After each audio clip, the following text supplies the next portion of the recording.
ಇದು 1500 ವರ್ಷ ಇತಿಹಾಸ ಇದೆ. ಇವತ್ತು ವಸಂತ ವಲ್ಲಭರಾಯ ದೇವಸ್ಥಾನದ ರಥೋತ್ಸವ ನಡೀತಾ ಇದೆ, ಬ್ರಹ್ಮ ರಥೋತ್ಸವ. ಮಜ್ಜಿಗೆ, ಪಾನಕ ಮತ್ತು ಹೆಸರು ಬೇಳೆ ನಾವು ಹಂಚ್ತಾ ಇದ್ದೀವಿ.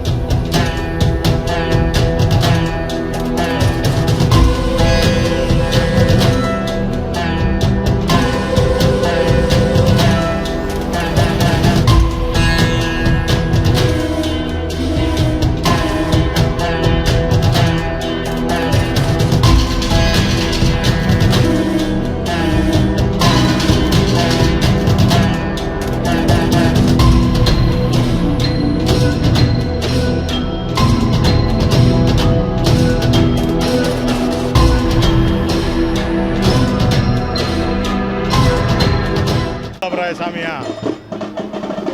ಜಾತ್ರೆ ಮಹೋತ್ಸವಕ್ಕೆ ಈ ಸುತ್ತಮುತ್ತ ಹಳ್ಳಿಗಳವರು ನಗರದಲ್ಲಿ ಎಲ್ಲರೂ ಬಂದು ಹಳ್ಳಿಯ ಸೊಗಡನ್ನು ನೋಡೋಕ್ಕೆ ಬರ್ತಾರೆ. ಇದು 1500 ವರ್ಷ ಇತಿಹಾಸ ಇದೆ. ಈ ವಸಂತ ವಲ್ಲಭರಾಯ ಸ್ವಾಮಿ ವಿಕ್ರಮ ಸ್ವಾಮಿ ಏನು ತಿರುಪತಿಯಿಂದ ಮದುವೆ ಆಗಿ ಬಂದರು, ಇಲ್ಲಿ ವಸಂತ ಆಡಕ್ಕೆ ಬಂದಿರೋದು. ಇಲ್ಲಿ 5 ಕಲ್ಯಾಣಿಗಳಿತ್ತು. 5 ಕಲ್ಯಾಣಿಗಳಲ್ಲಿ ಈಗ ಒಂದೇ ಕಲ್ಯಾಣಿ ಇರೋದು.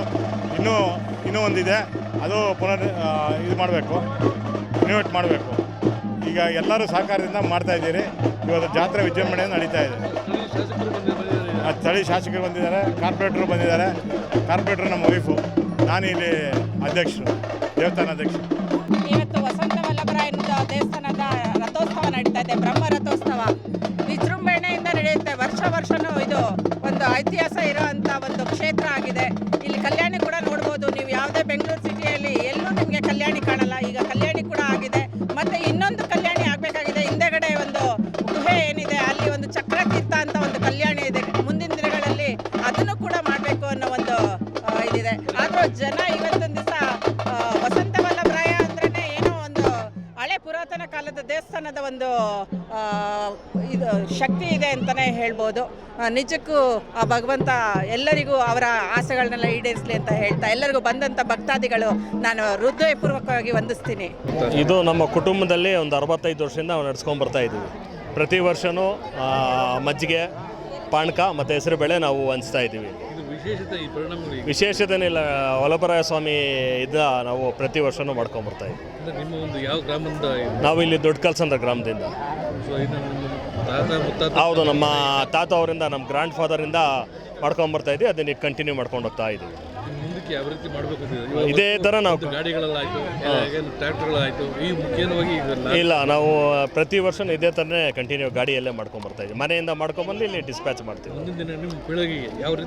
ಈಗ ನಾವು ಏನಿಲ್ಲ, ಎಲ್ಲ ಹೆಚ್ಚಿನ ಜನಸಂಖ್ಯೆಯಲ್ಲಿ ಬಂದು ಇಲ್ಲಿ ಭಾಗವಹಿಸಬೇಕು.